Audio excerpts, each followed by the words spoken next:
All right, hi everyone. Thank you all for being here. We're going to get started.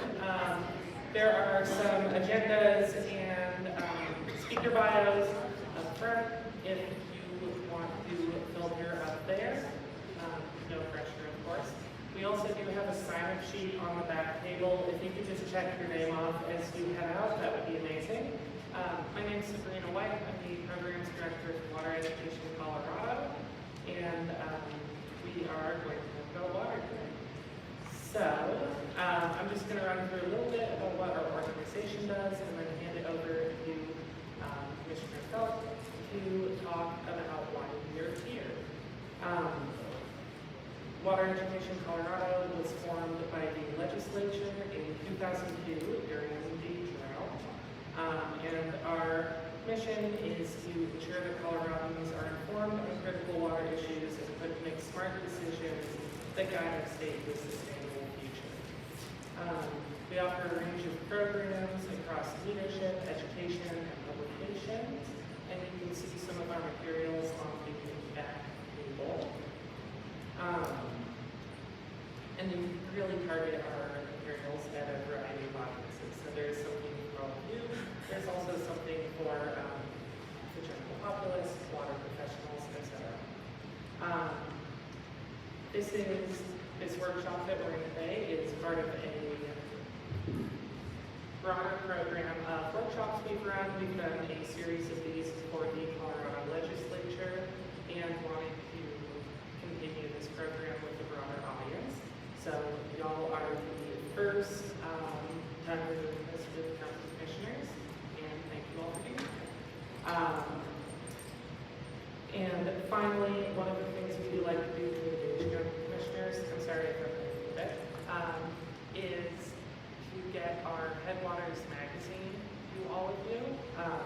Headwaters is a tri-annually released publication about a variety of water topics, whether it's the water plan being revamped or Denver's One Water Plan being launched and what that really means practically, things like that.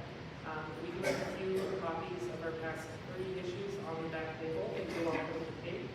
And if you don't receive every issue of our magazine, there are comment cards that have a space for your address. So please do fill those out if you don't receive the magazine. And we are going to be continuing these programs in the future. So we also have space on those comment cards to put down what you're interested in learning more about. So with that out of the way, thank you. Thank you, Sabrina. Are you guys getting a little feedback?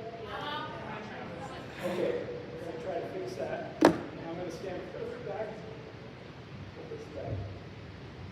Well, I want to welcome you all to the CCI Winter Conference course and also to another one of our water sections. This is the 4th one we've done now. And when we started a couple of years back, we kind of just jumped right into it, in medias res, so to speak, talking about issues on the Colorado River. And in some of our subsequent discussions, I think some of the feedback I've had is, maybe you need to wind this back a little bit and give us a little more foundational understanding of what it is you're talking about. And so in working with Sabrina and Jayla at Water Education Colorado, discovered that they have this program that they put together for the legislature. And so we've modified it a bit to fit into our time frame today and to try to tailor it to your needs. So we're going to get right to it here. We've got some great speakers today. We're going to start off with Dulcinea Hanishak. She's an attorney with Brownstein, a water lawyer, and she also is the vice president of the Board for Water Education Colorado. So she'll be talking kind of about the legal framework and just try to give everyone the same foundation on how this fire appropriation system works. Then we'll go to Dan Gibbs. Many of you may remember him as a Summit County Commissioner, previously in the legislature, but for the last, I think you're completing 5 years as Executive Director of the Department of Natural Resources. So he's going to talk a little bit about the different agency functions that go on within DNR. Then we'll go to Marjo Kurgis. She's with Del Corazon Consulting. She's joining us online. She actually happens to be the vice chairman of the Chaffee County Planning Commission. and she's going to talk about land use and tying water efficiency in particular to our land use codes. Then we're going to hear from Tori Jarvis, also online, like Dulcinea, an attorney, and she works both on water law and with the Northwest Colorado Council of Governments Water Quantity and Quality Committee. And we'll be talking in particular about the powers of 1041 and authority and how we can use those to better manage water at the county level. And then to wind it up, we'll have a conversation up here with myself, Eagle County Commissioner, as well as Colorado River Drought Task Force Chair, as well as President of the Colorado River Water Conservation District Board and Chairman of that Q4 Council that Tori works with. And then Wendell Koontz, who is Delta County Commissioner and is the Chairman of the Gunnison Basin Roundtable. He's a geologist by training, mainly mining geology, and has worked throughout the Western Hemisphere in that capacity as well. And since we have Dan here with us, we may pick his brain a little bit too. So with that, we're going to get rolling. I'm going to turn it over to Dulcinea, and you can take it away.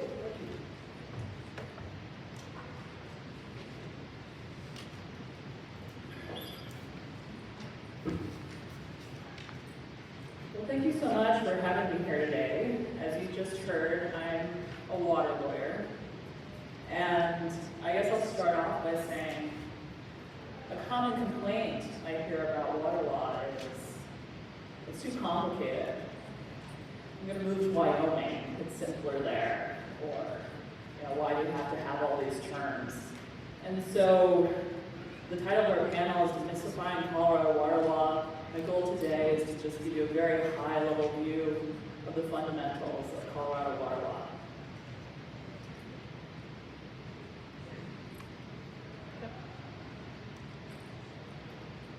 So I love maps.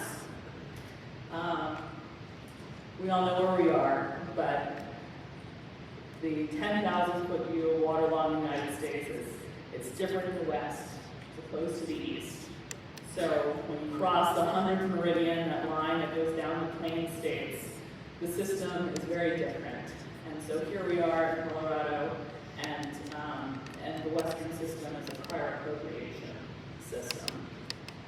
In the East, the doctrine is different. I won't belabor it, but it's a doctrine called riparianism that essentially breaks down to the fact that you have certain ownership rights in the water when you live near the water body, and there are certain principles of sharing in times of drought.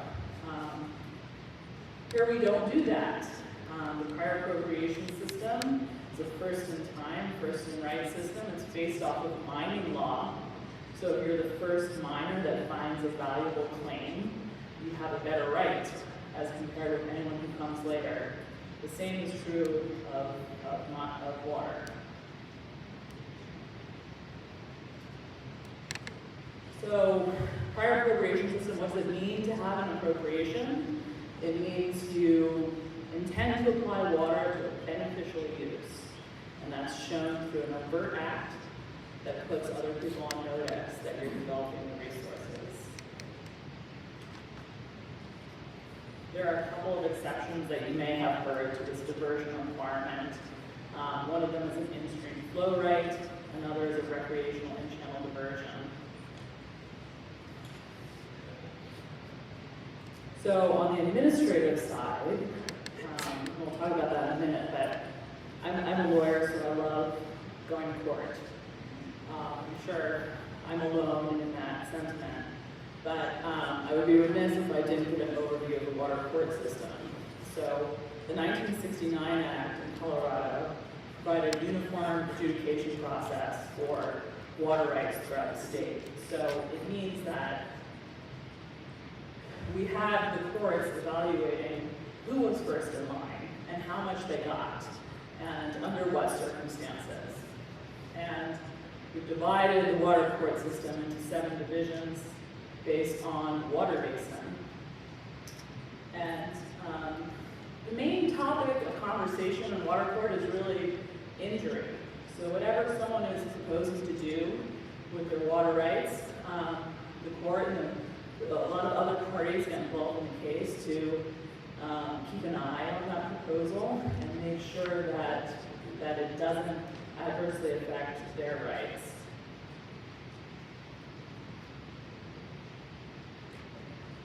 If you're wondering where you are, here's the map of the different divisions for water board.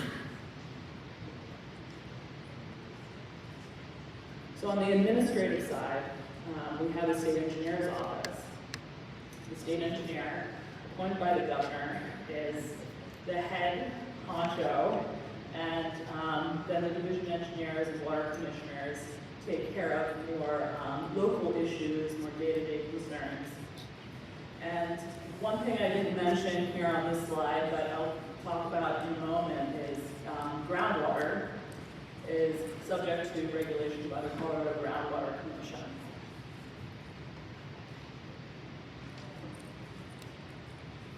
So what are the elements of a water right?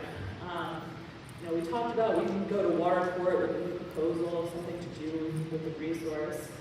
And really what you're doing is you're changing one of the elements of a water right. And the basic elements appear here, and we'll talk about them each one at a time. So the first element that we've touched on already is priority. And that again is that first step, that physical action typically that allows you to take water from the stream. And it gives you your date, adjudication date, as well as an appropriation date. So one being when you do the physical act, and the adjudication date being when you get your water rights decree.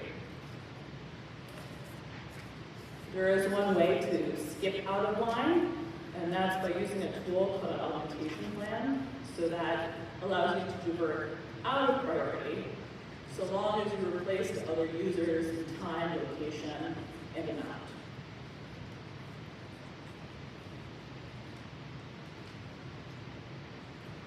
The next element of a water right is resource. It's easiest to think about this in terms of surface water, the direct flow water right, the diversion from the stream. You can also have a storage right, which would be your reservoir right. On the Front Range in particular, we hear a lot about ditch rights. So rights in mutual ditch companies, where stockholders own the water right and you pay assessments on stock. There's another variety of ditch company that's lesser known, carrier ditch companies, where the ditch company itself owns legal title to the water right.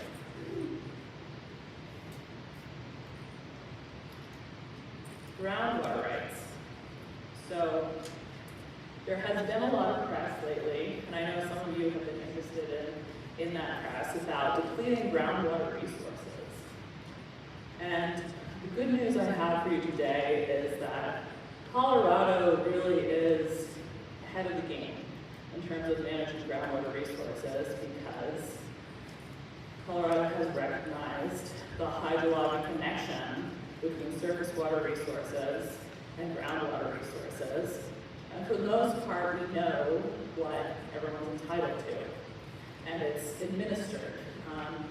A lot of other states are just beginning to administer their groundwater resources, and it's creating a huge problem because it affects surface users, and those who are drawing groundwater might not have as much as they're entitled to. So in Colorado, all groundwater is presumed to be tributary or connected to the surface system. There are other types of groundwater, including non-tributary, not non-tributary, and designated. And really the other three categories I just mentioned boil down to the same idea. The water is essentially disconnected from the surface. So when it is disconnected, you administer it differently. And in the designated basins, there are 8 designated basins throughout the state. The administrative body is the Colorado Groundwater Commission, which is the regulatory and permitting agency. And there are also 13 ground and water management districts. that have additional authority to administer the resource within their boundaries. We also have Denver basin groundwater. So that's water within several layered aquifers. And it's a big, and many of you, I'm sure, are familiar with the Denver basin, but it covers a large geographic area. The northern boundary is around Greeley, the southern boundary is around Colorado Springs. And these layered aquifers are administered somewhat differently from each other. The basin itself includes non-tributary and non-tributary groundwater. So again, groundwater that's divorced from the surface system. And it's subject to its own rules. We measure the amount of water you're allowed under your water rights decree in pretty specific terms and frequently include seasonal use limitations in that. And we also limit in Colorado the amount of water you're entitled to based on the anti-speculation doctrine. So as the resource becomes more and more taxed, lots of investors tend to get interested in it, and they think, well, why don't I just buy it? Well, in Colorado, we've dealt with that in the anti-speculation doctrine, that you cannot hold water that you don't actually have a plan to use. The exception to this is for cities who are entitled to acquire water rights according to a 50-year planning horizon, so they have a large portfolio to accommodate their future needs.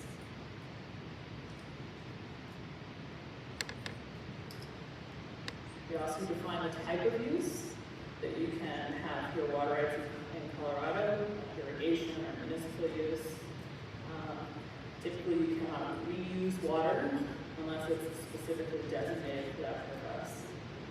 And your place of use will be specifically described in your water rights decree or permit as well. So we talked about changing these elements of the water right and water court. Sometimes there's a precursor to that process we call the Catlin process.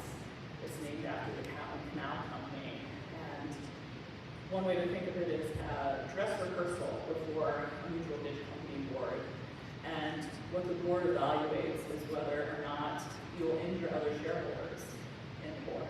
So you would have to make a presentation that, that shows non-injury to the shareholders before you go to water court and essentially do the same thing for the world at large and showing that you're not going to injure any other water users in the state. Again, this is important. If you don't use it, you can lose your water right to abandonment with a presumption of abandonment after 10 years of non-use. It can be rebutted, however.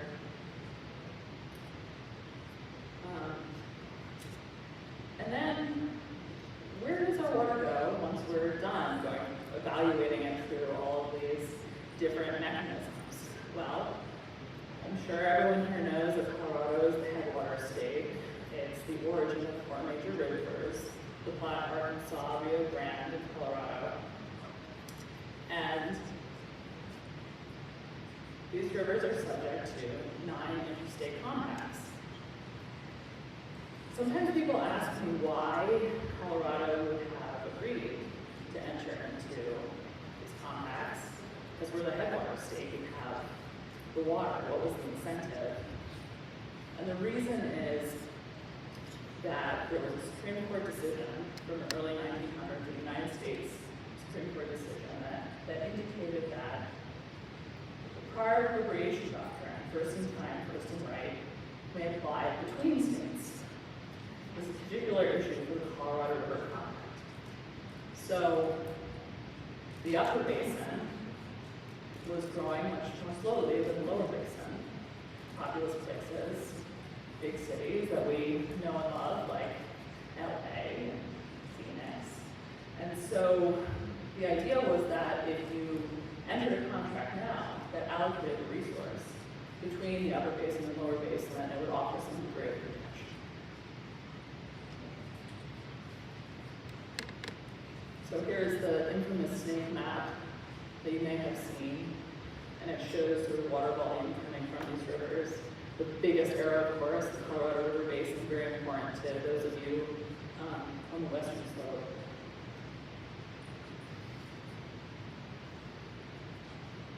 So, the 1922 Colorado River Compact, again, the upper basin, Colorado, Utah, Wyoming, and New Mexico versus Arizona, Nevada, and California, divided at Leaf Ferry. And what does it say? How does it allocate the resource between these two groups of states? So the 1922 Colorado River Compact says 7.5 million acre-feet per year in perpetuity go to each basin, the upper and lower. There are some opportunities for the lower basin to increase its consumptive use. It doesn't affect group compact rights. In 1948, the Upper Colorado River Basin Compact divided the upper basin's allotment between the upper basin states. The biggest allocation, of course, coming to Colorado at just over 50%. And in 1944, there was a treaty with Mexico that allocated still more water from the Colorado River Basin, 1.5 million acre-feet per year, needed to cross the international border. So, we all know this has been a hot topic, but just to break down the numbers, at the time of the 1922 Colorado River Compact, the assumption was that 20 million acre-feet per year existed within the river system.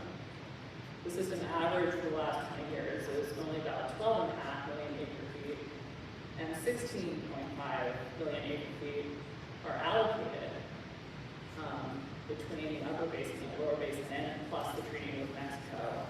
And that number does not include tribal rights. So we have a packed agenda. I'm going to pass the baton to our next presenter, but if you have ideas about how to do things better, questions about what I presented, please contact me. Thank you, Nelson.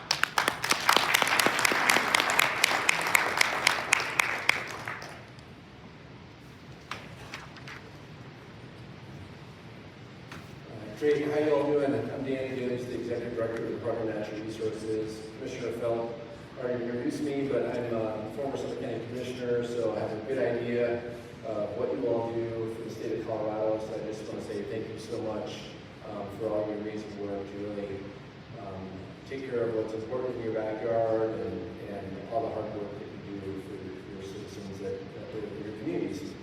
So I'm really here to focus on two of the major departments that really have a laser focus on water. One is Water Conservation Board, and one is Division of Water Resources. Let's see, where's the clicker thing? Oh, just hit the arrow. Oh, just arrow? Okay. But before I focus on those departments, I just want to have you have a quick snapshot of what the DNR is all about. We have 8 divisions, so I like to sum it up and say we handle most things in the state that deal with land, water, wildlife, minerals, and oil and gas. Our mission of the Department of Natural Resources is to manage and conserve Colorado's natural resources for the benefit and enjoyment of people today and tomorrow. And our vision is Colorado will be a national leader in promoting responsible use and conservation of natural resources for future generations as well. As I mentioned, I have 2 major divisions. I'm going to talk mostly about Division of Water Resources as well as Division of Water Resources, but when you combine those 2 departments, I have over 300 people that focus on water within the Department of Natural Resources. So I'd like to think we're a really good resource to partner with counties.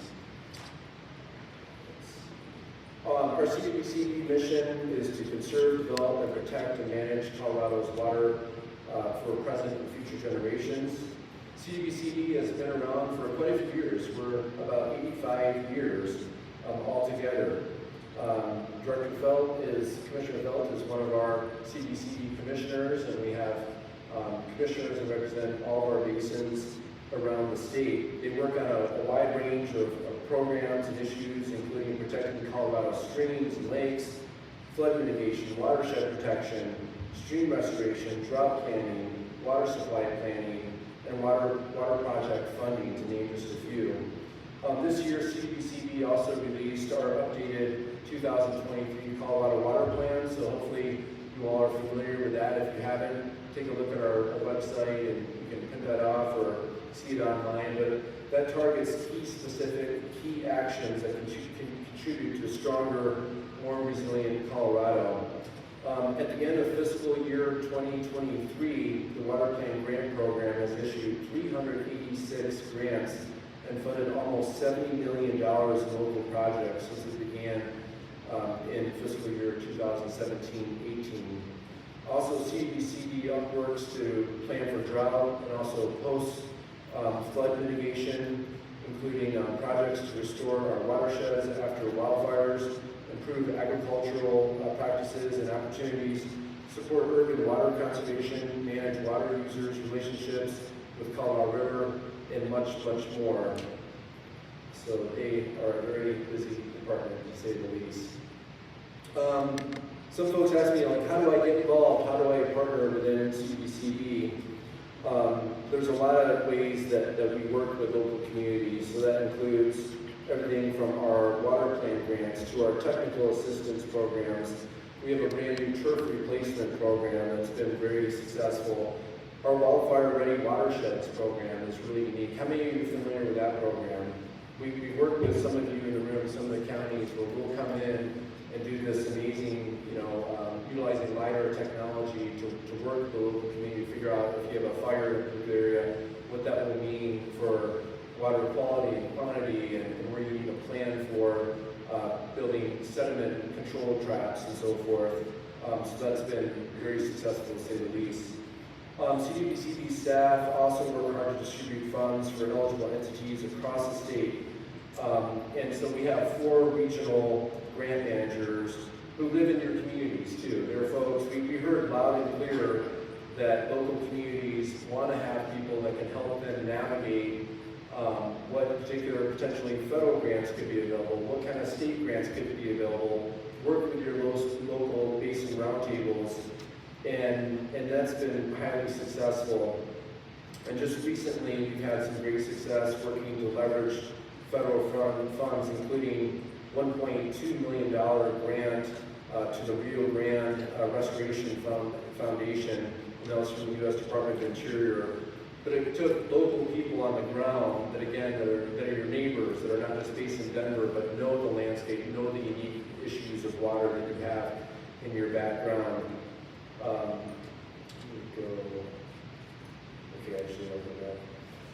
We also have a full-time person on my staff that's looking to navigate what IRA funds and infrastructure funds could be available. And that person is mostly focused on looking at how that money can be brought to the Department of Natural Resources, but he's also been a great resource working with a lot of municipalities and counties as well. His name is Nate Pearson. So if you don't know him, he's someone that I can make sure I give you his contact information, but he's been really tremendous to help navigate and work with local governments to help provide information on what could be available for federal funding. Next, I want to talk a little bit about the Division of Water Resources. Its mission is staff performs in many regulatory functions, and primary duty is the daily administration of water rights on streams throughout Colorado. These are folks that work. We have our dam safety unit. We have our engineers that inspect high hazard dams. We work with local communities to make sure that folks are entitled to the water that they own, but not a fraction of an acre foot more. How many of you all know your local water commissioner? And if some of you didn't raise your hand, I encourage you to get out there and really get to know who is kind of overseeing your county. Stop by our local branch for Division of Water Resources to really get to know who those folks are, because they play such a really incredible, important role to make sure, again, that we are sound on our prior appropriation system, and again, making sure that water is administered through the lens of state law. I like to think of them as the water police, but without guns, right? But they want to partner with you. So here's a few ways that you all as county commissioners can work and partner with individual water resources. Please visit, the local office. Ask a division engineer or staff to present any local, water issues that they have. Go out on like a ride-along, get a better understanding of what they do in your community. I think is really important. So take a look at those links here. Also, stakes have never been higher with Colorado River issues. So we recently gave a promotion, I would say, to Becky Mitchell, who was previously the Division Water Resources Director. Many of you have worked with Becky throughout the years. She is now a full-time Colorado River Commissioner that is, has been very busy to say the least. She transitioned to that new role in July, and she has not only been zigzagging the state to get a better understanding of what issues are important in your community, because she also plays a unique dual role as being the Irrigation Compact Committee chair. So she plays this unique role of being IBCC director, but also head of the Colorado River Commission. So why I think that's really important is Colorado River issues touches everyone in the state of Colorado. So as she works with you all and attends local based roundtable meetings, she can be best informed and kept up to date on what issues are important in your backyard and how that relates to her work as being head of the Colorado River Commission for Colorado. Many of you have worked with her, I'm sure. And this is just a snapshot of all our basin roundtables that we have. And again, Becky is playing that unique role as being IBCC chair as well as Colorado Commissioner. These are some key players on my team. So I know I've worked with many of you here, and hopefully you have my cell phone, but these are other really important folks on my team. So feel free to reach out to me.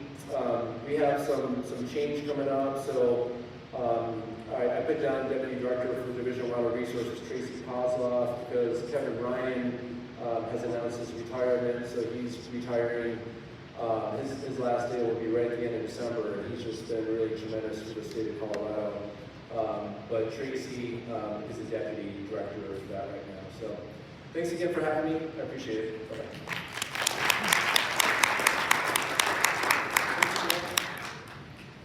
Good to go? Yes. So our next two presentations will be over Zoom. We have Marja Burgess and Gordon Jervis here with us.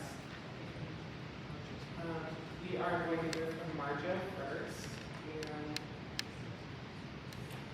we only have one screen, so your face will not be on the screen, but just tell me when you want to go to the next slide. Okay, great. Hi everyone, thanks for having me. I am based in Salida, and I'm a consultant with Delco Zone Consulting, and I've been working pretty much my entire career providing technical assistance to build capacity in local government. I'm assuming you're on the first slide, so we'll start with slide number 2, and then I'll go to the next slide. The one that says Sonoran Institute? Yes. Yeah, you're good. Okay. So in 2016, the Sonoran Institute approached me to help design a new training program to implement the Colorado Water Plan goal for achieving 75% of Colorado's population living within a community with water-efficient land use policies. And so from that was born Growing Water Smart, which Tori is engaged in quite often as well. And we've now hosted around 10 Growing Water Smart workshops in Colorado. We've done 4 in Arizona, one in California, and spun off to do 2 in Utah. And there are more to come. There will be 2 in the next year, and it's very likely many of you sitting in the room have participated. Next slide.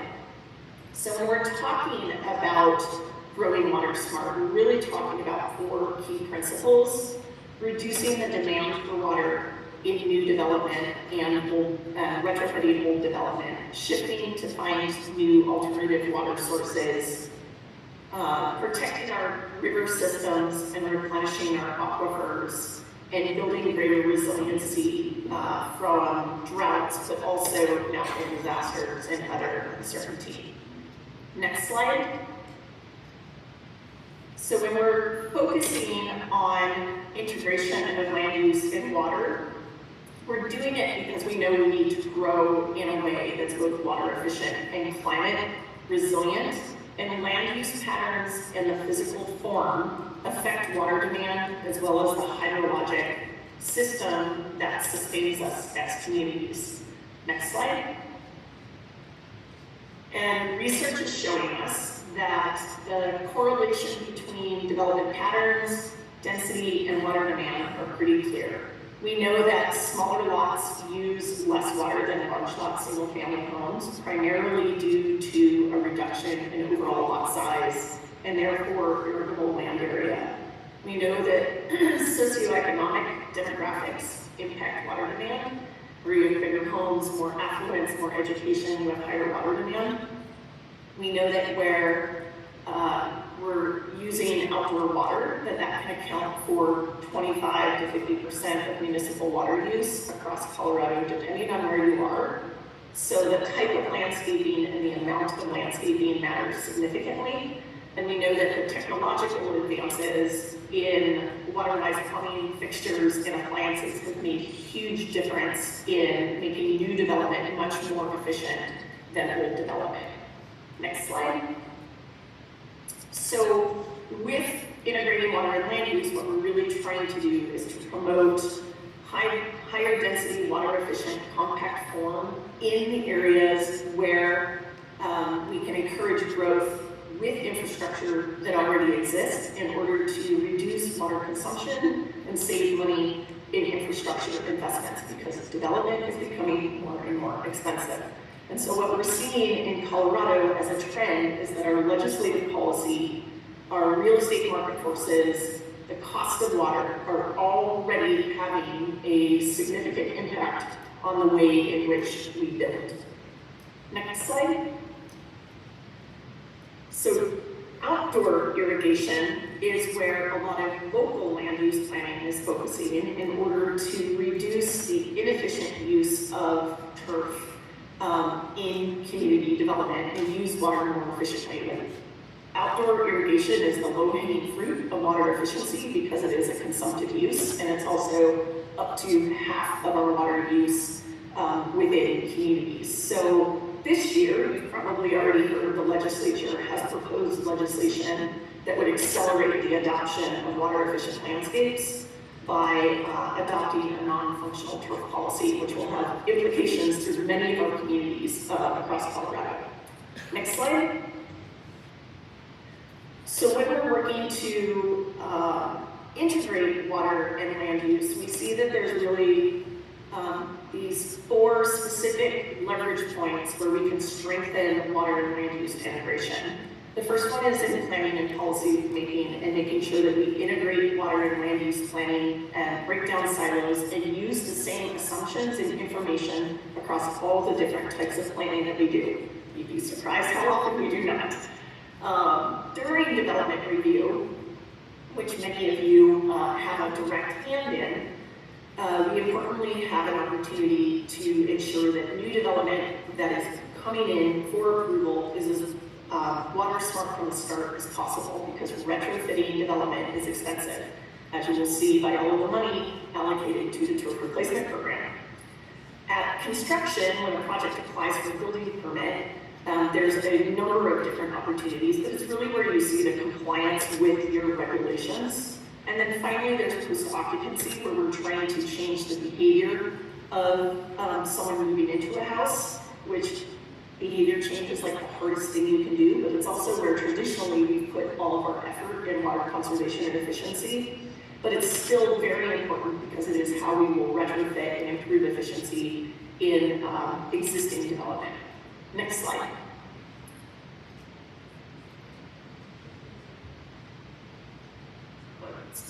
Sorry, I lost the slides we were on. Here we go. So we've developed a Green Water Smart workbook to offer you the best practices and case studies on how you, as a community leader, can best integrate water and land use into decision making in your community. We've organized these into 5 toolboxes. There's way too many tools to cover in 10 minutes or less, but I did provide a link to this workbook, but I want to highlight 2. Next slide, please. The first I want to talk about is related to planning. Comprehensive plans, because they establish where future development will go as your community develops, is the foundation for water smart growth. Most states, including Colorado, now require that we address water conservation and efficiency in our comprehensive plans. Within Colorado, we have the opportunity to try to make our infrastructure, water supply planning, and land use and development more aligned. Next slide. And the way that we're doing that is how we think about where we're growing and how much we're going to grow. For a long time, we calculated water supply and land use plans based on this super simple formula. And it turns out it doesn't really work as well as we thought. Next slide. So we now know that it's all of these factors that address and drive water demand and water supply reliability. So as a county, it's paramount that when you are, even if you're not in the water business, as you are updating your future land use plans, you are working with all of the water providers to really be thinking about how your future land use plans will actually change the water demand projections within the water supply plans. And so this collaboration with water providers, and I will get to water on wells in a moment, is really important, and it needs to be an ongoing discussion, and it needs to be something that becomes more a part of the culture of how you operate. You're in the water business more than you think because you control land use. Next slide, please. The second topic I want to kind of hit on is related to DWR. Colorado state statutes places all of the decision-making power in the hands of local government to determine whether an application has adequate water supply.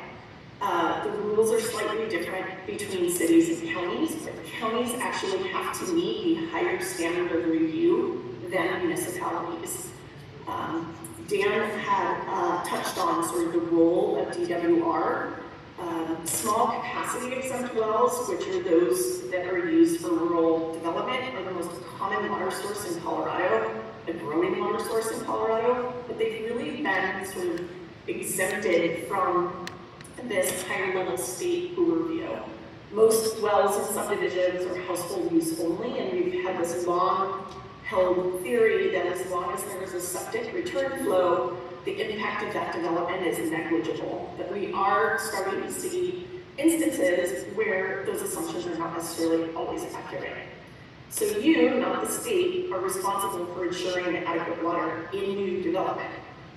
DWR does an enormous amount to try to support you, but they're statutorily limited to review well permits and prevent injury to senior water rights. They can ensure a property that is proposed in development review is properly permitted, but they can't tell you about how much water is physically available or reliable, or whether there will be well-to-well interference between different developments. They just don't have all of that information available. It's our responsibility as counties to conduct groundwater studies to really support that decision making and to use water supply studies in development review to help support decision making.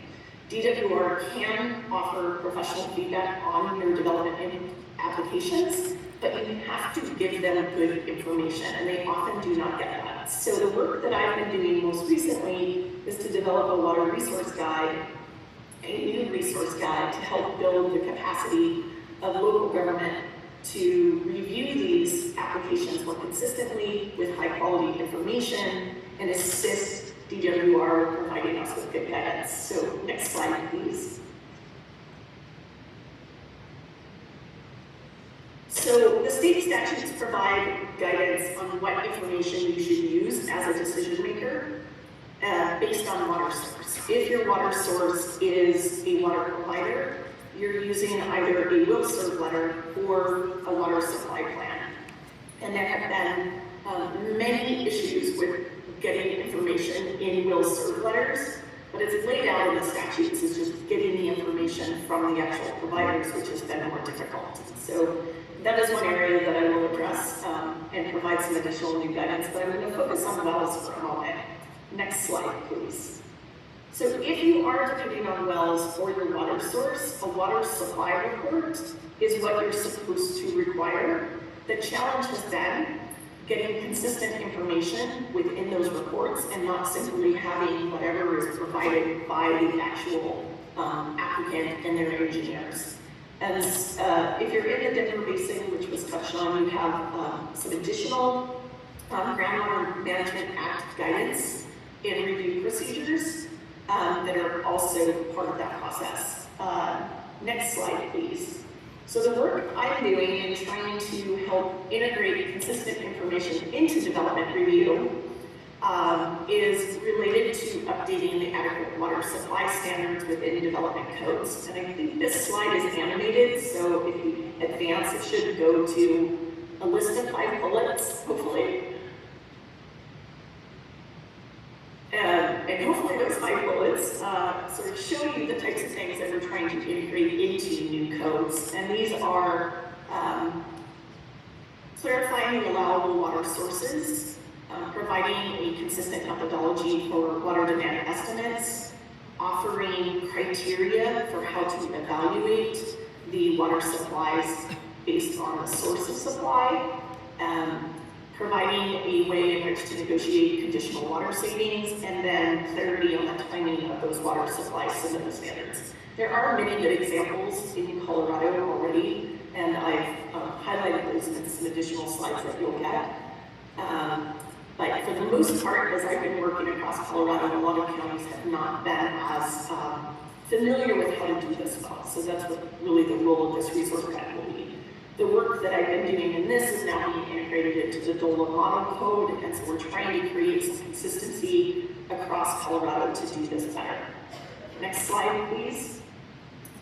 Even if you do not update your code, which takes some work, the minimum that you can do is start integrating and using a form through DWR to help them help you. In order to give you guidance on water adequacy, they need certain information to do it well, which they often do not get or have to chase down and do not have time to chase down within the review period during a preliminary plat. So this form is available online. It's the first thing you can do if you are not already using this is to start integrating this into your development applications, because it will make a difference and at least begin to start to show the information that you need. Next slide, please. There's a big piece I want to sort of like step back for a moment. If in doing application on or doing development on wells, there is a difference between how we can integrate information in development review and how we integrate information at building permit. So the state requires, once a development has been approved, and there's a lot, and someone was going to drill a well, which is usually the buyer, the state does provide a requirement for the licensed contractors to drill the well and then provide information to DWR that that well has been constructed and it meets requirements that provide a well yield estimate and that the well will function effectively. And this is great. It comes out as information that is gallons per minute, and there's a certain yield, and it's supposed to meet a certain yield for that use. That's all wonderful, but what that that does not give us information on is information about our aquifers, and how we're managing those, and whether the number of straws we're putting in the ground is within our capacity. The way the rules are written now under this is that a county can also require a well yield test. And what a well yield test does is provide more information that's actually about the performance of the aquifer versus the performance of the well. That test is actually more useful during development review. When we require a water supply report, the water supply report uses modeling to try to understand the reliability of the aquifer and the level of drawdown. What a well yield test, or also called an aquifer capacity test, is help provide information on the sustainability of that aquifer's capacity.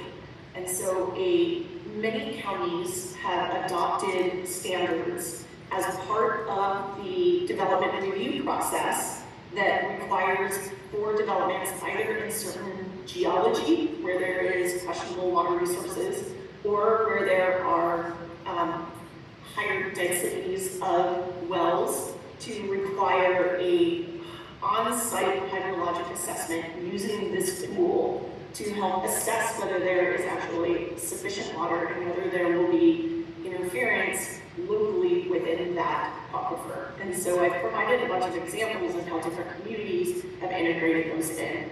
The main thing, this is a lot of information, it's all in guide, resource guides. The main thing I want you to walk away with, if you do not already know this, is that you as county commissioners have the final say and are statutorily the deciders on whether a development has an adequate water supply. And so understanding how those decisions are being made, what information your code requires, and what your review process is internally needs to be part of the dialogue that you're having both with water suppliers and with your planning department and with your DWR representatives, so that you're all on the same page and you're sufficiently thinking about long-term water resource management, because it is a very large responsibility and we often are not equipped, even as planners, to do this. So even harder for those of you that have stepped into roles of leadership and are now doing it on a day-to-day basis. So I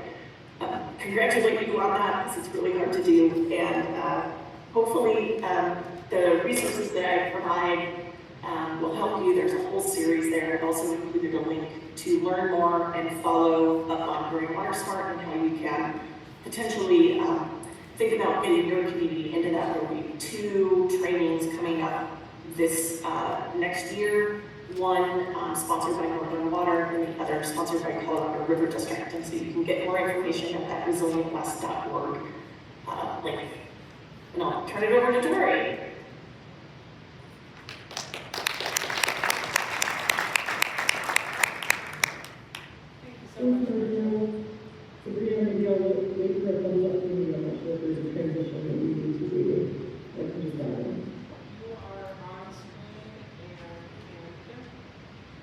Okay, great. Hi, thanks everyone.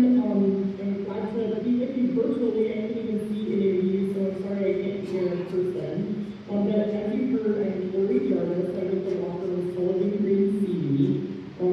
We certainly have expertise over many years. The law firm, well over 30 years, myself over a decade of expertise in working with local governments to craft, to implement, and also to defend 1041 regulations all over the state. The firm has also served as counsel to the Northwest Colorado Council of Governments, Water Quality Quantity Committee, and the whole Council of Governments, also for more than 30 years. And so you'll hear some examples about 1041 regulations. Since we're focusing on water projects, the examples, a lot of them are from Trans Mountain diversion projects that were proposed over the years, taking water from the western side of the continental divide, underneath the continental divide, to serve as drinking water and agricultural supplies on the Front Range and Eastern Plains area. Because of our expertise with Northwest COG and supporting that group of local governments, that's a lot of the work that we've done over the years. That Council of Governments passed in the 70s have worked together jointly to implement and protect authority for 1041 regulations. It's been very important, if not the most important tool for these local governments to protect and mitigate the impacts to environmental resources in the headwaters, and then also to mitigate impacts to socioeconomic impacts, which in the headwaters region are totally connected to the environment, especially because of the recreation, tourism, and agricultural economies of the region. So, 1041 regulations, I want to start with a little bit of an overview of what they are generally. Some of you. Sorry, you're coming through kind of weird on the speakers. Do you have like a microphone? I don't. Should I just talk slower?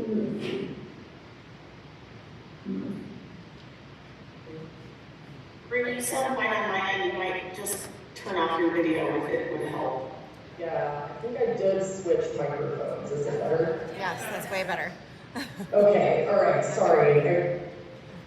I don't know why it automatically goes to a different speaker, so that's great. Let's see, so a lot of that was introduction. If you couldn't hear, I'm sorry about that. I was telling you all about the importance of 1041 regulations in the headwaters of the West Slope in particular, because of their past experiences with Trans Mountain diversion projects. That's one of the major types of water projects that have been regulated and have some of the best case law on defining the limits and defining the scope of 1041 regulations. But really what I want to talk to you all about are two pieces of 1041. First, I'm imagining some of you are very familiar, and some of you may not be familiar at all with 1041. So I'll just quickly go through what the statute says, because it's a statutory authority that you have, what local regulations generally say. So that's the first part. And then the second part, I'll talk a little bit about the extent of 1041 regulations for water projects in particular. What we know about cases that have made their way through the courts that have told us more about the extent of how you can use your 1041 authority. All right, so to start, if you don't know, why we call them 1041 regulations. So House Bill 1041, the Colorado legislature passed House Bill 1041 in 1974, and so that is all that number is the number of the House Bill back in the 70s.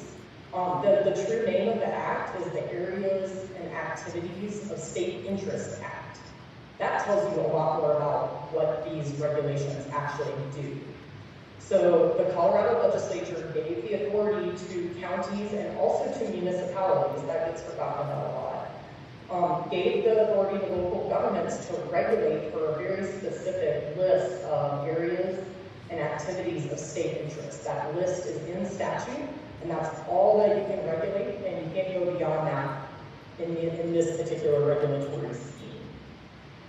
So the way that this plays out is 1041 regulations, this is big picture the way that I think that we think about the way 1041 regulations are used. They're used for large scale projects, including water projects. So they're not repeating what you heard about from margin. They're not repeating your day-to-day development review, your subdivision review.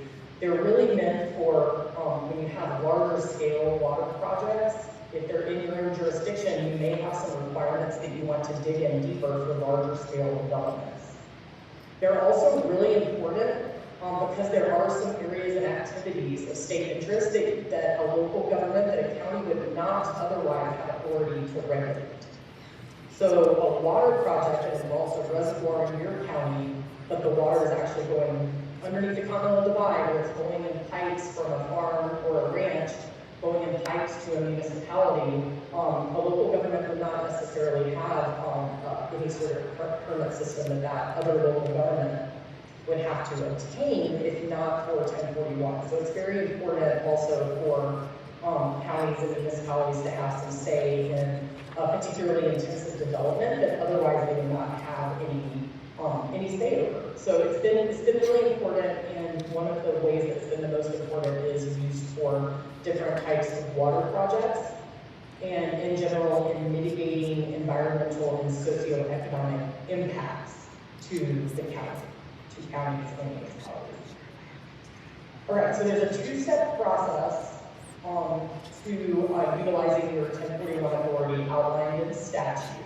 So the first thing that a county needs to do is you need to designate a specific type of, a specific matter of state interest.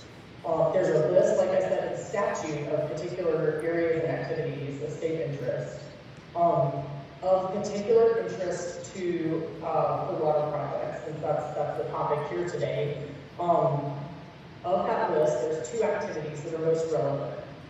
The first one is a municipal and industrial water project. That's together as the phrase in the statute. So a municipal and industrial water project is not defined in statute. So a local government, you would want to create what type of activity constitutes municipal and industrial water supply. You're going to define that, and then that type of activity would require a permit to move forward within your jurisdiction. The second one is the site selection and construction of domestic water and sewage treatment systems. There is a definition in statute here, but local governments generally don't want to, like I said, this is for bigger projects generally, and so you want to have a threshold, and local governments will generally pick their own threshold, like perhaps a domestic water treatment system for 15 or more service connections. All right, and then there is an area of state interest that has some relevance to water usage and its impact in the county, and that's a wildlife area. So local governments can designate a wildlife area based on CPW documentation, and you would designate an area as a wildlife area, and you would designate a map as well. And Eastern Plains counties like Ontario County have used this to mitigate the impacts of line drying in the county. So historic irrigated agricultural lands, if you're taking water off of the land and using it most commonly for a municipal purpose, then you would have to get a permit from the county and show how you're going to mitigate those impacts. So that's the first step, is designation. The second step is that you would develop that permit system. So for any of the areas of state interest, if there's development in that area, it would require a permit. And then for any of the activities, they would require permits as well. The only part I'll say about that, a lot of it looks a lot like other local government regulations, but there's a couple of things to know about the review criteria. So the review criteria is probably the most important part. That's what you all would have to make a determination that the review criteria is met. The applicant has shown you the review criteria, and that's generally about mitigating the environmental and socioeconomic impacts of whatever the development is, if it's that water development type project. And the statute says that local governments can be more stringent than what's in the statute. And importantly, if even one single standard is not met, the statute requires that a local government deny a project. And that's been a very important part of some of the case law around Trans Mountain diversion projects, and the headwaters upholding that, yes, if there's only one, then local government must deny the project. All right, just a couple of things about the extent of powers, and I can run through this really quickly. So this is what we know from cases about 1041. Who is subject to 1041 regulations? We know that even other home rule municipalities, if they're building a water project that has construction, different components in your jurisdiction, they have to get a permit for construction in your jurisdiction. The same goes for special districts, because 1041 is not zoning, so special districts must still obtain a permit under 1041 and they cannot override it or veto it. You can regulate on, you can regulate on federal land. We have case law in Colorado, there's a Supreme Court decision, Granite Rock, that says that in general, the Federal Land Management Act does not blanket preempt local regulation of private activities on federal land. So some of the Trans Mountain diversion projects that have gone through the legal system have been on public land. The last federal piece I'll point out is that you are also not preempted. We were able to have more strict regulations in some ways than the Federal Clean Water Act.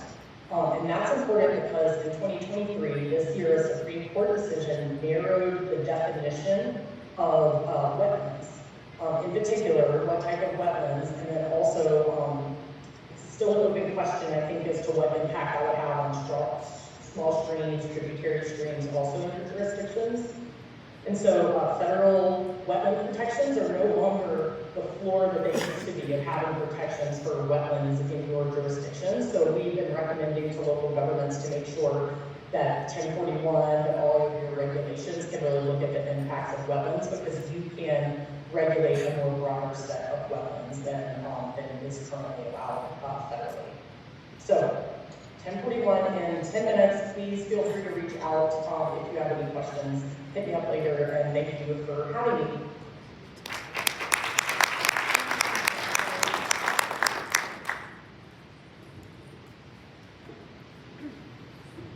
All right. We're going to get into the conversational part of this presentation here. The first question is one that I'd like to ask all of you. Please, if you would, raise your hand if the county government that you serve in is a direct provider of water to the end user. I see one hand. That's what I thought. It's interesting, you know, the Colorado Water Plan was released, the updated plan was released back in January, and the entire plan is organized around 4 visions: vibrant communities, robust agriculture, thriving watersheds, and resilient planning. Communities, agriculture, watersheds, and planning. Raise your hand if your role as county commissioner intersects with any of those visions or areas of interest. Great. I think we all are working from the same sheet of music here. So with that, I'd like to start off by asking Kathy, and Wendell, I certainly like to hear your thoughts on this too, but given this sort of split here between the fact that we really don't provide water directly, and yet everybody in the room seems to be involved in working on the sort of visions or directives of the water plan. Can you, as somebody who's taken on a really significant leadership role in the basin, each of you, can you talk a little bit about how you view the role of county commissioner in the context of these sort of 2 different truths? Sure. Thank you, Greg. That's a great question. I think a great kickoff. One of the things that county commissioners have as an advantage is the ability to try and link all of these things together. So you really teed it up well. We're not water providers for the most part, but we are in charge with keeping all of those things in mind. So we've got environmental interests, ag interests. If we're a resort recreation county that is reliant on water, whether it's wet water or frozen water, we've got forest health, all of the things that we talked about earlier, and then we've got development. And a lot of questions always come up like, we're growing too fast, there are too many people here. I think over time we've started to think about that more less in terms of, wow, it feels crowded, and more in terms of what is the actual carrying capacity. Our community has worked, the county, the city, and the water providers have worked together through the Growing Water Smart program to try and think about that, and to try and think about water use. We've started to get, instead of a letter to serve, we have a letter that says, here's how much water we have, here's how much we think this development will take, and here's how much will be left. That's pretty sobering because we need a lot of affordable housing. We need 4,000 affordable housing units, and if our water provider has 5,000 units of water left, are we going to try and prioritize those? They don't do that, and they can't do that by state law.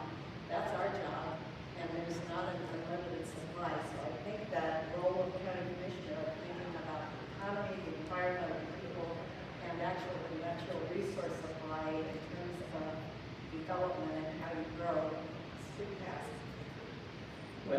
any thoughts on how your role as commissioner ties into achieving the vision for the water plan? To build on what Kathy said, we've all taken an oath for the health, safety, and welfare of the people in our counties, and water is certainly that. It is our responsibility and to treat water as such. We're also accountable to these people, and it's like Kathy said, it's into every sector within our economy. Delta County certainly is an ag-based economy. It's not a tourism-based economy like Eagle County. So we look at things a little different. One, we set a land use policy, not just the code, but the policy. And that policy has to reflect the values of people living there. Second, we work with our federal partners. And I'm going to state a position that's probably not universal out here. Is I do not want to see any more wilderness. Wilderness prevents real active adaptive management. The practices we had for managing watersheds and forests in the 90s, 30 years ago, are much different than we do today. We need to be able to get up and actively protect source water protection areas and manage that along with our federal partners. Delta County is right at the tail end of finishing our land use code update, and one of the big sticking items has been hauled water. Do you allow development that has no primary water source, a water provider, a well, a spring, to grow? Is there places where development should not be? And if you don't have it, and you depend on hauled water, how sustainable is it? I think we all have seen the stories about the community down in Arizona that got shut off from their water supply. Most people are in a tough position. We put our citizens in that. So I think that's where we're at. And good luck with Chaffee County and Eagle County, you guys updating your counties. We're both in the midst of that. And if you can get out of office without doing it, congratulations. Kathy, did you have a question? Actually, yeah, I would love to hear Greg as chair of CWCB and Wendell, your chair of the Coast Guard Roundtable. Those are big regional, statewide organizations. You often hear county commissioners say, I don't get involved in water because it's too complicated. And I don't think you would help us feel any less complicated. It is complicated, but I would just love to hear from you.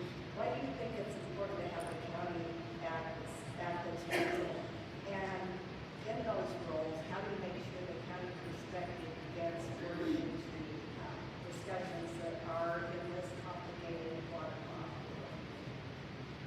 Well, I'll start off.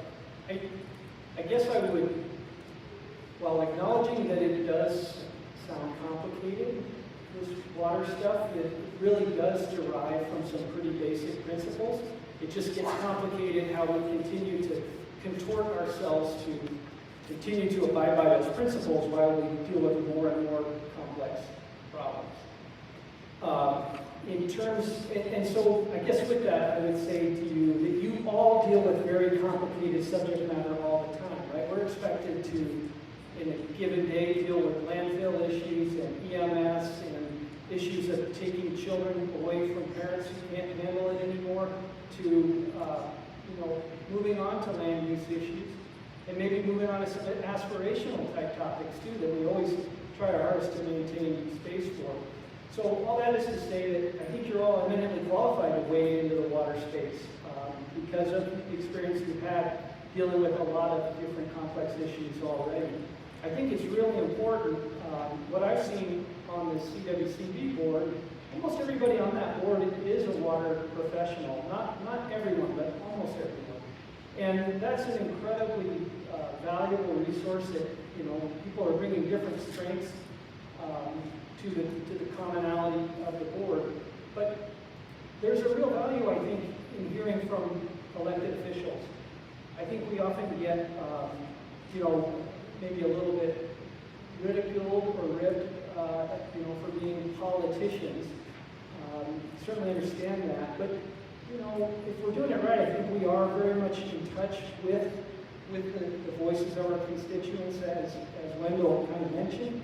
And I think we have a great sensibility about sort of public opinion, to move a conversation in a direction that both achieves sort of aspirational content at the same time that it's rooted in practicality. How do we actually make this work in the ground in our communities? And I think a lot of us have a sort of political sensibility that allows us to navigate some of the more difficult issues that can come before these boards, and to work with the agencies to find solutions that emphasize the practicality. We always say that most of the good stuff happens on the ground, right, at the local level. We're the ones who implement that. And I think that kind of spirit and that sensibility has been, in my experience, greatly welcome in the different water boards that I've served on. And that alone, I think you ought to feel some confidence if you decide to step forward further into this arena, that you do have something of value already. You have a way of looking at things, thinking about things, connecting the dots, that a lot of people who are operating in more of a silo type career setting don't get the opportunity to exercise those muscles every day the way we do. From the Basin Roundtable perspective, I think it's almost the opposite direction. It's the boots on the ground, the local professionals, water providers, farmers, ranchers, municipalities, industrial, recreation community, environmental community are giving me a perspective that I don't know if I would have otherwise. From the ag perspective, I don't think we give enough credence to the return flows, particularly this time of year, that ag producers provide, which helps the recreationists and the environmentalist communities.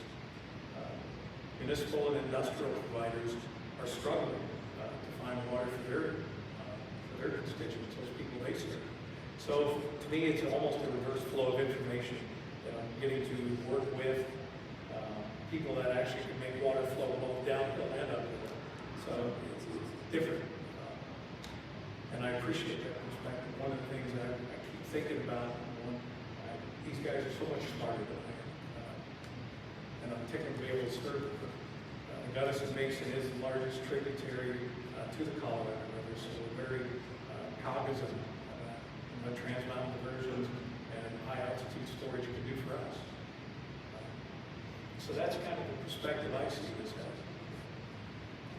Those basin roundtables are in every part of the state. It's a great way to even just sit in the background and listen in. Every county has representatives on those, so it's a good place to get feet wet and go listen in on what's happening on those basin roundtables and meet the players and talk about the county perspective there. Wendell, I think your basin is really fortunate to have County Commissioner as the chair of their roundtable.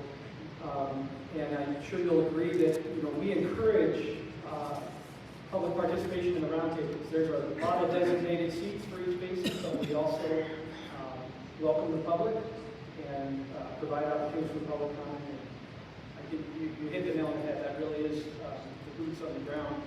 One thing that the Basin Roundtables also do is they provide, they're sort of a sounding board or a first pass at a lot of the grant proposals that then move on to CWCD.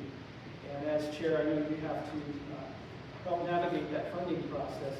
Whether you're in an agricultural community like you are, and I am to a fair extent, and Kathy to some extent too, or you're in more of a tourism and recreational economy, or like all of us probably dealing with forest health issues,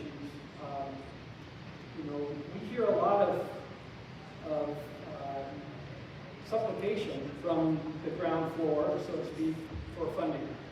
The funding is just a real challenge. We're dealing with aging infrastructure. I know, Kathy, that's been a real topic at the Drought Task Force, is funding for aging infrastructure. And so when we talk about either fixing aging infrastructure, looking at new infrastructure, modeling flows, improving water quality, watershed, all these things are so expensive. I'm wondering, how have you been able to use your dual role as commissioner and water policy involved expert to help drive funding to your community? it's all about leveraging these days, I think. The state has funding. If you're in the Colorado River Water Conservation District, there's taxpayer-provided funding there, and there's federal money. So, and CCI has been a great help in trying to connect that. The owns shop knows what that money is. So, yeah, just trying to help folks. An example, I guess, in our area would be the Conservation District and the CSU Extension and the county are sort of partnering together to think about turf management, weed management, all of those things, and using the state resources to kind of leverage those funds. And in addition to that, we've got a lot of water irrigation companies that don't really have capacity to navigate these grant processes. Some of them are very complex. A lot of them have matching fund requirements. To be able to give somebody as a volunteer for a ditch company the ability to navigate and work with and understanding where money does apply and where it doesn't apply is huge for them, and we can't forget that role. I'm very fortunate to work with a bunch of good people, Tom Alvey, for one, who knows the process inside and out. It can really help these folks get there.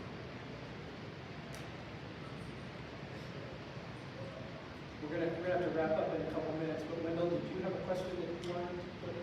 I did. Okay, all right. Okay, I think we're gonna go to Jalen Hopkins, who's the Executive Director of Water Education Colorado, who's gonna wrap it up because this room's gonna be turned over for another panel shortly. Right. Hi, everyone. You haven't met me yet, but as Greg said, I'm Jayla Poppleton. I'm the Executive Director of Water Education Colorado. You heard from Sabrina earlier a little bit about our organization and the work that we do. We're so excited to have been able to offer this program here today, and I want to thank all of our presenters and panelists for the information that you brought and the resources that you shared. Let's give them a hand. Thank you. And thanks especially to Commissioner Felt, who really helped us in partnering with Colorado counties to put this on and thinking this through. I do want to share that we want to do this again, and we have a feedback form on your table that we would ask you to complete. There's just a couple quick questions there. One is, are you receiving the magazine that our organization publishes 3 times a year, Headwaters Magazine? We want every one of you to get this magazine to help keep you informed on Colorado water issues. We've been publishing this since 2003. We just released our 60th issue. You can see a couple of the copies up here. We have other resources in addition available on our website, but the magazine is something that we try to mail to every county office, and as long as we have your name and address in our database, we can mail it directly to you. So if you want to receive it and you're not already, please put your address on the form. And then we also have a question around just additional training topics that we'd like to receive more in-depth information on. I know today was kind of fast and furious, but we'd love to do a deeper dive, a 201 level training with you in the future. But we'd love to hear from you what topics of interest you'd like to see us put together and arrange. So thanks for filling that up. Thanks for being here today. We encourage you to connect with Water Education Colorado. Some of the other resources that we have available are freshwater news, so a weekly news report. You can sign up for that for free to stay current on Colorado water issues. You can join a notification list for our water fluency program. This is a boot camp, a water 101 course about Colorado water resources, management and protection, water law. Commissioner Chandler Henry has gone through that course in kind of the early years, I think. So really appreciate having that involvement from county commissioners. You could consider sending your staff to our Water Leaders Program. This is a leadership skill building program, and we have had county staff go through that program. The Water Resources Specialist at Grand County just went through it this year. And then finally, you could attend one of our annual river basin tours. So these are a great opportunity to get out on the ground in one of our state's river basins, spend 2 days in the field. We bring state legislators. We'd love to bring you. And usually these are held in the first 2 weeks of June. So keep an eye out for that as well. And if you join our email list, you'll get all of our updates and event notifications. So thank you so much for being here. I hope this was helpful. And again, I'd like to do some more work with you in the future. Thank you so much.